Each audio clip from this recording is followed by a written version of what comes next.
Have you ever felt like you're doing absolutely everything right but getting absolutely nowhere? You're praying, you're getting up early, you're planning, you're putting in the work. On the outside, your life looks like, this beehive of activities. And yet, it doesn't seem like you're seeing any results. You're moving, you're constantly involved in one activity or the other. But then when you lay down to sleep at night, you look at your life, you look at your marriage, you look at your circumstances, you look at your finances, and it seems as though you're going nowhere. It seems like nothing has changed in a long time. If this sounds like you, I want you to take a deep breath. You're not lazy. You're experiencing something very frustrating. You're busy but blocked.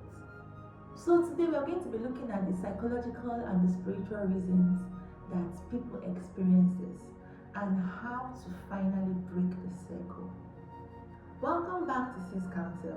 If you're new here, I am the CEO of Sis Council, and this is a place for a holistic approach to counseling and everyday life's challenges. Let's talk about the treadmill effect. If you run on a treadmill for 30 minutes, you will burn energy, you will sweat, you will burn calories, your heart rate will go up. But at the end of that 30 minutes, you'll find yourself still standing at the exact same spot you were in 30 minutes ago. That is the treadmill effect. In our mental and emotional lives, it is very easy to mistake exhaustion for progress. So we fill our schedules with good things, we serve in church, we volunteer, we go to work, we engage in extracurricular activities, we focus on every other person's problems because busyness feels like productivity. But psychologically, busyness can be a defense mechanism. It is called active avoidance. We keep ourselves so tired from running after all these other things that we no longer have the energy to face the real issue.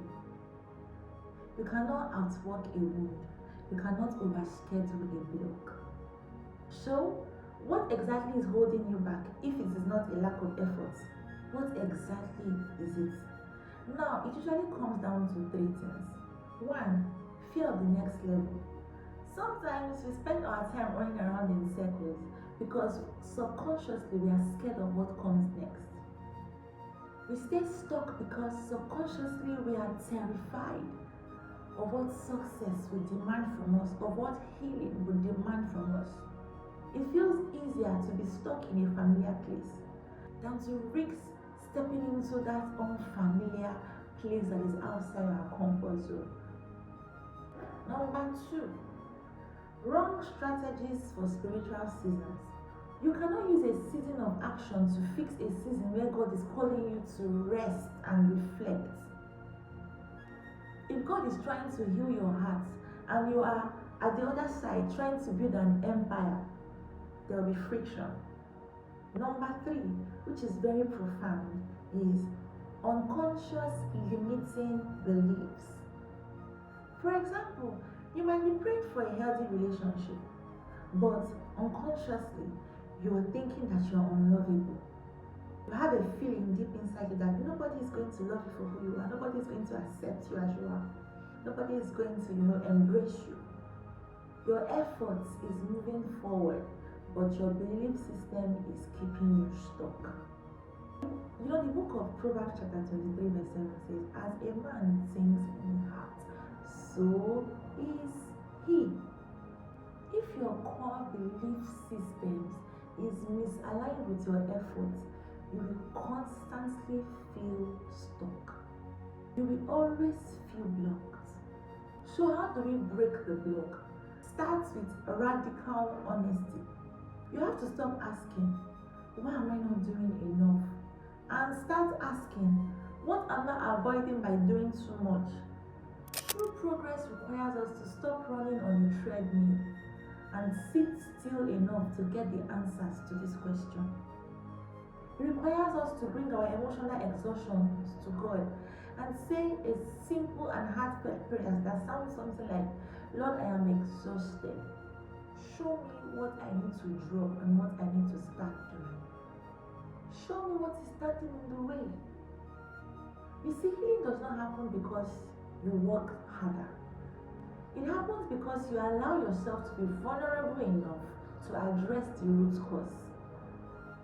So if you've watched this today and you've realized that, I have been running away from the root cause of my problems, don't worry, you don't have to figure it out on your own. Let me know in the comment section if you would want a one-on-one counseling with me, and I'll be happy to spend that time with you. Remember that functioning is not a proof of wellness. It's time to stop looking fine and actually start being well. I'll see you in the next video, and until then, if you're yet to subscribe, please subscribe, like, comment, and share. Until the next video,